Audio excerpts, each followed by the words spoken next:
then why not believe it? If a guy calls and say, "Yeah, man, I got a brand new Cadillac, and I got a so and so, so and so." Well, hey, listen. I mean, what is that? Okay, fine, I believe you. Now, if somebody calls up and tells me something that's harmful to me, or that could hurt me in the future, then I'm gonna think about it. But most of the stuff people tell me that I say, yeah, well, you tell me, I believe it. Fine. A guy calls and says, hey man, I didn't come to work today because I had a toothache. Well, that's what you said. You didn't come to work. Fine. You had a toothache. Big deal. You know.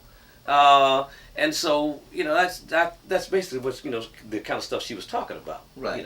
I mean, if you tell me you got a toothache and you can't come to work, then I'm going to believe you. You believe that's what it was. What right. You said. Yeah. I mean, after all, you didn't come to work, and so that was the bottom line for me. Yeah. Well, look, now I've heard a lot of artists credit you for breaking their records or contributing to their success. Right. A lot of well-established people. Right. Charlie Wilson, for one. Right.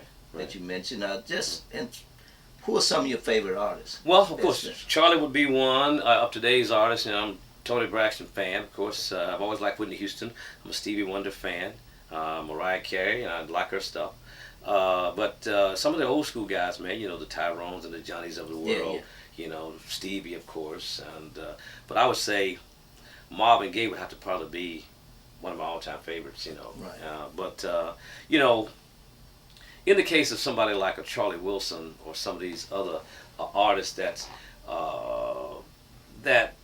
have difficulty getting played, because Charlie had difficulties getting played on the radio after he left the Gap Band. Right.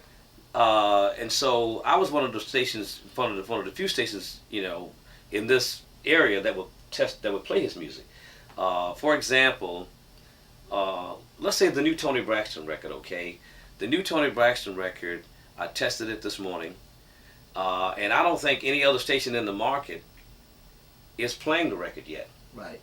And I like it. Right. I mean, I'm a Tony Braxton fan, of course. That song Yesterday, it has to grow on me, but I'm willing to give it the opportunity, give it the chance to grow. But when Charlie Wilson, when he did the R. Kelly thing on the last CD, the CD before this one. I tested the single, and the people went nuts over it. And then the other stations in the market, Right. started picking up on the song. Well, you actually did that too. I noticed with Robin Thicke. Yeah, and I then did Robin Thicke as well. Jennifer Hudson Yeah, record. exactly. The Spotlight. Spotlight. Right. Yeah. Well, see, I have the opportunity to play some of these songs first because I'm not under this. The gun, so to speak. Yeah, I mean, I think that my bosses allow me that type of freedom to test songs that fit this format. Right. And so I appreciate that. I mean, if, for example, when Janet Jackson's new song come out, I'll probably test that and see what happens, and then if the record, because I think that some people around here believe that if I test it and the record shows good, then it takes away the fear that they have of playing the record first. Right. So they kind of use me as a test. Right. So now, when you say testing, do you have to get feedback from a record? Yeah. I'll go on the air. I'll play the song. I'll tell the people I'm going to play it, and then I'll play it. And then I got my own ears, So if I take 20 phone calls and 15 say they like it, then I consider, okay, fine. Then maybe 300, 400 people like the song. Right. But if I hear a song and I like it and it sounds great on the radio station, then I'm going to play it. I don't care what anybody else says. So for example, there's an artist, Calvin Richardson. I love him. Yeah. One of my closest friends. Well, I mean, this guy doesn't get a lot of airplay. But he has a song. He did a remake of Bobby Womack's I'm Through. And even though that's not the single is Woman Gotta Have It. Right. But when I listened to that song versus the Bobby Womack's version, I felt like, maybe I should listen to something on the album. So when I got the album, I listened to it and I heard I'm Through Trying to Prove My Love. And he did a great rendition of the song. Right. We don't play the Bobby Womack version because, A, we don't have a copy of it. So when I heard Calvin's version, I said, man, this is the jam right here. Right. So I started playing it. And so now we're playing it at night. And we're playing it on Saturdays, but eventually the song is going to move into regular rotation. And then just to prove to you about Calvin, because Calvin is my friend, Right. Calvin actually wrote and recorded the song that Charlie Wilson. There Goes My Baby, right, right. Baby. Yeah. And they get a lot of airplay. Right, yeah, exactly. Charlie Wilson comes along, puts a spin to the record, and there you have it. Right. You know, but Calvin's a great artist. Right. You know, and I think maybe, you know, it's just, you know, a lot of times it has something to do with the record label, you know, not getting his product out there, but he's a great artist. I mean, I like his stuff.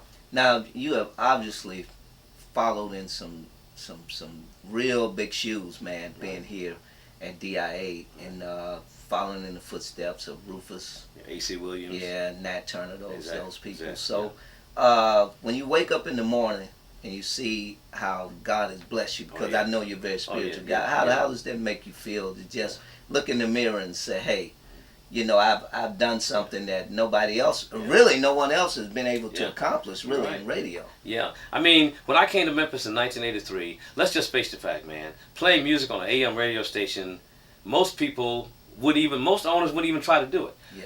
But, you know, when I came here, you know, AM radio was in that era where it was, you know, it was damn near gone in most places. But, you know, DIA was able to get a shot in the arm. And so we're probably the only radio station in this country that plays music and wins. Right. Which is a mistake, because people will listen to AM radio stations, man, that play music. It's just that the ownership and the management are afraid to do it, and the guys who they have doing it don't know what the hell they're doing, and so therefore they think, well, it's a lost cause. But it's not a lost cause. You know, and so for 27 years, you know, I've been sitting in this seat, and I've already made history on one end, because no other person has been a program director at WDIA for 27 years. I mean, not even 10 years. Hell, I don't even know of nobody else. Right. So I've been the program director here for 27 years. I've been the morning man here for 27 years. Now, A.C. Williams was the morning man for 33 years at this radio station. So I haven't broken his record yet as the morning man, but I'm working on it. Right. But as a program director, I've broken off everybody's record. Right. Look, now you also have a young son. Right, yeah, Josh. Well, I actually have 3 sons and I have 3 daughters. Yeah. Well, you have this one happens to be kind of making his own ways into the music business. He goes by the name of the Bread Boy. Yeah, absolutely. Yeah, and and I got another son who's he's a bit older than Josh. He's trying to make his way in the music business in Milwaukee. His name is Nick Genius. Right. And he's got a couple of things going on up there. You know, he's gotten some airplay in Milwaukee, and he's plays around the clubs and everything up there. But then speaking of that, I noticed you just kind of lay back and let them make their own path. Oh, absolutely. You don't have a whole lot of influence on getting people to play their record or whatever the case, which obviously you probably could do. Yeah. Just by calling in some favors, but my philosophy is that my son Nick Genius, he's by him being so far away and Milwaukee being in the situation that it is in, it's difficult to help him with his airplay there, because the radio stations that could play his music, they operate on a different kind of system, and so I can't interfere with that. So what I do is that I try to give him advice on what kind of songs he needs to record. As far as Josh, Bread Boy here, I've given him all kinds of advice on how he should do his music. I always, and I told my other son the same thing. If you can't dance to it or screw to it, don't do it. Right. And so it makes sense. And so now that Josh is 18, he's starting to understand what I've been talking about, and now his music is a whole lot better. And I think that it would be great for him to have success at 18, but success for him will be a whole lot sweeter when he's 20, 21, 22 years old. And so now what he's doing, he's laying the foundation. I'm helping him with this foundation. And the songs that he's done, they're very, very good. And so with the right kind of leadership, he'll be able to take these songs 2 or 3 years from now, or even 6 months from now, and do something with them. Right. But what he needs more so now, I think, is he needs management. I can't manage him because first of all,